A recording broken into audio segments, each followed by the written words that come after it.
कोल्हापुर गांव में रतन अपनी मां कौशल्या और बड़े भाई कुलदीप के साथ रहा करता था। कुलदीप की शादी हो चुकी थी, वहीं रतन घर का छोटा बेटा था और उसकी आंखों की रोशनी नहीं थी, वो अंधा था। रतन बेटा, खाना बना दिया, आकर खा लो। अरे माँ, आप ही निकाल कर दे दो अंधे को। आपको तो पता है ना, वो अगर यहाँ आएगा तो कुछ ना कुछ गिरा ही देगा। कल देखा ना, बड़ी पतीली दूध गिरा दी थी। हाँ हाँ, तूने सही कहा। रतन तू वहीं बैठ, मैं तेरे लिए खाना लेकर आती हूँ। रतन दूर से अपनी माँ और भाई की बातें सुनकर खुद से कहता है, हाथ पाँव और शरीर सलामत होने के बावजूद आंखें ना होने की वजह से न जाने आए दिन मुझे कितने ताने सुनने पड़ते हैं। यहाँ तक कि गांव के लोगों से ज्यादा मेरे परिवार वाले ही मुझे ताने देते हैं। रतन इतना बोलकर वहाँ से बाहर चला जाता है। अब रतन को खेतों की तरफ जाते हुए गांव का आदमी चंदन देख लेता है। अरे आराम से रतन, आगे गड़ा है, कहीं ऐसा न हो कि तू उस गड्ढे में गिर जाए। मैं अंधा जरूर हूँ लेकिन बेवकूफ नहीं। मैं इस रास्ते से रोज आता जाता हूँ। मुझे इतना तो पता चल ही चुका है कि कहाँ चलना है और कहाँ गिरना। अरे ये अंधा तो बड़ा तेज निकला, मुझे क्या। रतन डंडे के सहारे आगे बढ़ रहा होता है। तभी जैसे तैसे खेतों पर पहुंचता है तो उसे वहाँ उसका बड़ा भाई कुलदीप मिल जाता है। अरे वहाँ माँ तुझे खाने के लिए कब से ढूंढ रही है और तू यहाँ भटक रहा है। भैया, क्या मैं भी खेतों में काम कर सकता हूँ? अरे अच्छा ये होगा कि तू घर जाकर बैठे, मेरे पास फालतू के मजाक के लिए समय नहीं है। अरे नहीं नहीं भैया, मैं मजाक बिल्कुल नहीं कर रहा, मैं सच में काम करना चाहता हूँ भैया। अरे तू अंधा है, बैठकर खाता क्यों नहीं? अगर तुझसे बैठकर खाया नहीं जा सकता तो तेरे लिए बस एक ही काम है। अब तू समझ ही गया होगा कि मैं कौन से काम की बात कर रहा हूँ। भैया को ये बोलते हुए जरा भी बुरा नहीं लग रहा कि मैं अंधा जरूर हूँ, लेकिन क्या मैं भीख मांग कर खाऊंगा? तब वो वहां से आगे बढ़ जाता है।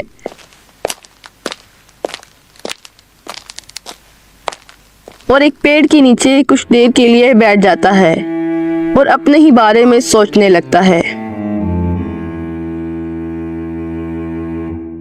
मैं क्या करूं? मुझे कुछ भी समझ नहीं आ रहा। कोई मुझे काम देना नहीं चाहता क्योंकि मैं अंधा हूँ। और बात भी सही है, कहीं मैंने किसी काम को बिगाड़ दिया तो लेने के देने पड़ जाएंगे। लेकिन मैं हिम्मत भी तो नहीं हार सकता। रतन खुद से बातें कर ही रहा था कि तभी पास से जमींदार का नौकर रामू गुजरता है। अरे रतन, क्या बात है? यहाँ बैठे बैठे किससे बातें कर रहा है? लगता है तेरी आंखें भूत प्रेत का साया देख सकती हैं। यहाँ मुझे तो कोई नजर नहीं आ रहा। न जाने तू किससे बातें कर रहा है। अरे नहीं नहीं रामू भैया, मैं तो बस खुद से ही बातें कर रहा था। क्या? अरे पहले तो तू अंधा ही था, अब लगता है पागल भी हो गया है। मैंने कौशल्या बहन को कहा था कि तेरा इलाज करवा दे। आंखों का इलाज तो होता ही है, इसमें कौन सी बड़ी बात थी? रामू भैया, इलाज करवाने के लिए पैसे भी तो होने चाहिए ना। और कोई मुझे काम ही नहीं दे रहा। वैसे अगर आपके पास कोई मेरे लायक काम हो तो बताइएगा, मैं कुछ भी करने को तैयार हूँ। क्या कहा? अरे कैसा मजाक करता है? तुझे कोई भला काम क्यों देगा? वो क्यों चाहेगा कि उसका बना बनाया काम खराब हो? चल छोड़, मैं जमींदार जी के पास जा रहा था, तूने ख्वाह मुझे रास्ते में रोक लिया। अरे एक बार मुझसे काम करवा कर तो देखो, मैं पूरे लगन के साथ करूंगा। तू काम लगन के साथ कर या फिर ईमानदारी के साथ। काम करने के लिए आंखों का होना बहुत जरूरी है, जो कि तेरे पास नहीं है। बड़ा हया लगन से काम करने वाला। हाँ। इतना कहकर जमींदार वीरेंद्र सिंह का नौकर रामू वहां से आगे बढ़ जाता है।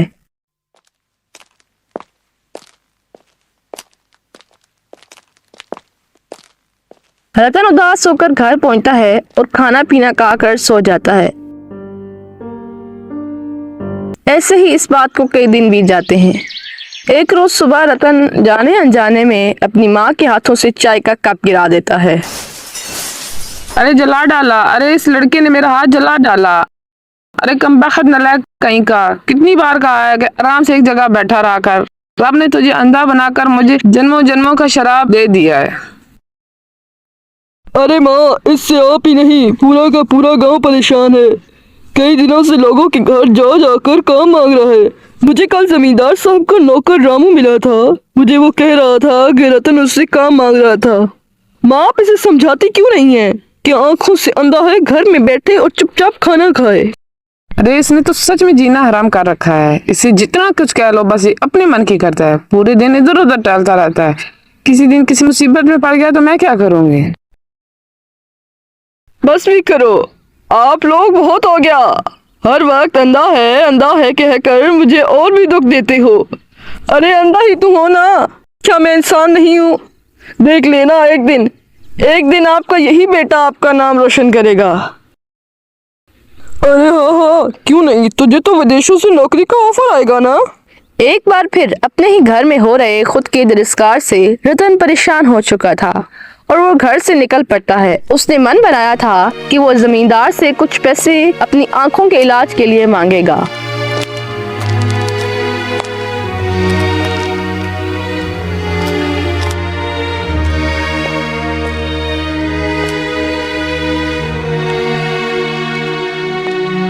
और वो जमींदार वीरेंद्र सिंह के दरवाजे पर पहुंच चुका था। अरे रामू, जरा देख तो ये एक अंधा दरवाजे पर ऐसे क्यों खड़ा है? न कुछ बोलता है और ना ही बताता है कि आखिर ये क्यों आया है। अरे अरे अंधे, तुझे दिखता तो नहीं है? सामने जमींदार साहब बैठे हैं और तू अकड़ के खड़ा है। बता तू किस काम से आया है? जमींदार साहब, मुझे कुछ पैसे उधार चाहिए जिससे मैं अपनी आंखों का इलाज कराऊंगा, तो मुझे भी दिखने लगेगा। अरे रामू, इसे कह दे कि इसने जो सपने देखे हैं उन्हें सुबह की रोशनी की किरणों से पहले निकाल दे। यही सही होगा, क्योंकि ये जो बोल रहा है ना, इसे सुनकर तो गूंगा भी बोल पड़े। लगता है कि मालिक ये आज भी अपनी माँ से पिटकर और भाई से ताने खाकर आया है यहाँ पे। नहीं नहीं मालिक, मैं आपके पैसे लुटा दूंगा, पाई पाई लुटा दूंगा। बस मुझे कुछ पैसे उधार दे दीजिए, इससे पहले कि मैं तुझे अपाहिज कर दूं। जिन पैरों से आया है ना, उन्हीं पैरों से वापस लौट जा। क्या पता तुझे यहाँ 4 लोग लेने आए। अरे सुन लिया ना मालिक ने क्या कहा। चल अब जा, यहाँ सुबह के समय है, मालिक हिसाब किताब कर रहे हैं। रतन को वीरेंद्र सिंह का नौकर और खुद वीरेंद्र सिंह वहां से भगा देते हैं।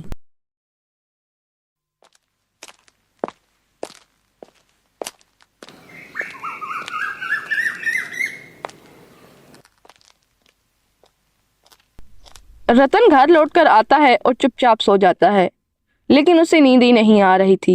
हर दिन की बातों से वो परेशान हो चुका था।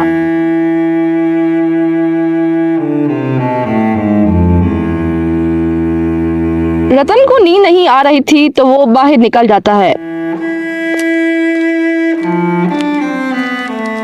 और टहलते टहलते जमींदार के गोदाम के पास पहुंच जाता है। जब वो जमींदार के गोदाम के पास टहलने लगता है, तभी उसे किसी चीज के गिरने की आवाज आती है।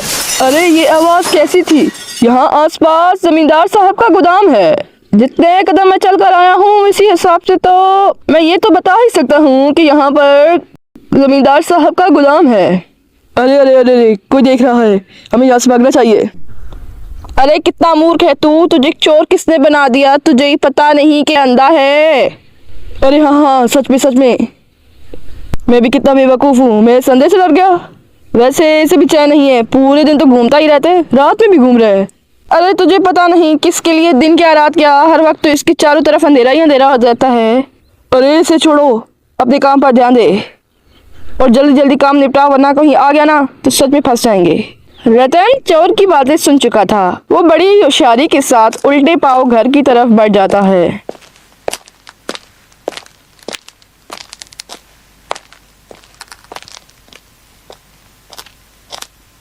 लेकिन बेचारे दो मूर्ख चोर ये भूल चुके थे कि रतन अंधा है, बहरा नहीं। उसके 2 कान तो हैं। उसने जो कुछ बोला वो रतन ने भी सुन लिया था।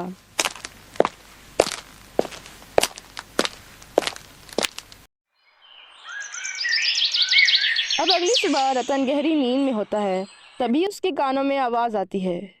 सुनो सुनो सुनो, जो कोई जमींदार के गोदाम में चोरी की हुई अनाज की बोरियों का पता लगाएगा उसे जमींदार साहब इनाम देंगे। रतन इतना सुनता ही है कि वो जमींदार के घर पहुंच जाता है। आसपास लोगों के बोलने की आवाज से रतन पता लगा लेता है कि जमींदार के घर के बाहर भीड़ लगी हुई है।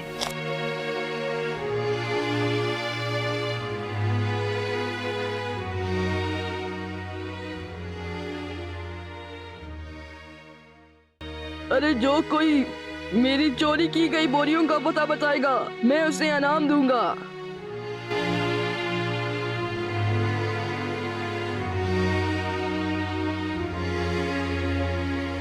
मालिक, मैंने चोर को देखा था लेकिन अंधे होने के कारण उसकी शक्ल ठीक से देख नहीं पाया। अगर मैंने उनका चेहरा देखा होता तो वो इनाम भी मेरा ही होता। माफ कीजिएगा जमींदार साहब। अरे और कोई है जिसने गोदाम में चोरी की गई बोरियों के चोर को देखा हो? जी मैंने देखा है। इतना कहते ही भीड़ में से एक हाथ ऊपर उठता है और जमींदार साहब उस आदमी को आगे बुलाते हैं। हर कोई हैरान हो जाता है क्योंकि ये तो कोई और नहीं बल्कि अंधा रतन था।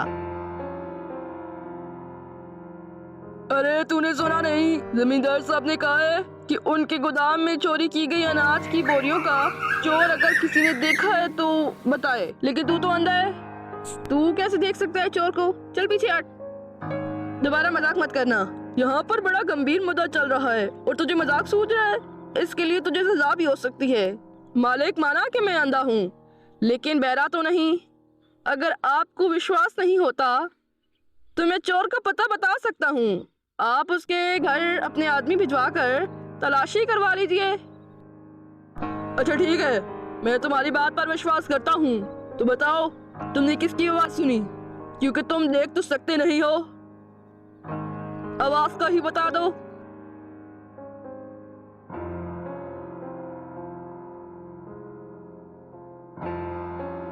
मालिक, रामू भैया और उनके छोटे भाई की, जो आपके यहाँ नौकर का काम करते हैं। तुम्हारी इतनी हिम्मत कि तुम मेरे नौकर पर चोरी का इल्जाम लगा रहे हो? तुम्हें अंदाजा भी है कि तुम क्या बोल रहे हो? मालिक, मैंने तो तभी कहा है कि वहाँ के घर की तलाशी करवा लीजिए क्योंकि मैं तो अंधा हूँ लेकिन मेरे कान बहुत पक्के हैं और मैं सुन भी अच्छे से सकता हूँ। जमींदार वीरेंद्र सिंह को उसकी बातों पर यकीन नहीं आता। वो अपने आदमियों को भेजकर रामू के घर की तलाशी करवाता है।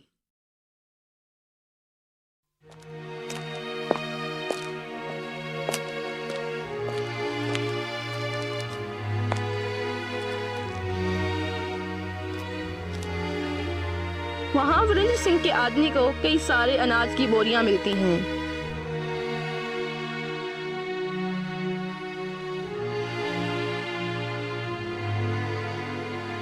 चोर पकड़ा जाता है। जमींदार का खास नौकर रामू ही चोर था जिसने जमींदार के गोदाम से अनाज की बोरियां चोरी की थी। तुमने सच में साबित कर दिया कि तुम अंधे जरूर हो लेकिन मूर्ख नहीं, और मैं तुम्हें इनाम के तौर पर तुम्हारी सबसे खास चीज तुम्हें लौटाने वाला हूँ। अरे बाप रे, जमींदार साहब इसे क्या देने वाले हैं? कहीं इससे जमींदार साहब मेरी चुंबेली तो नहीं देंगे?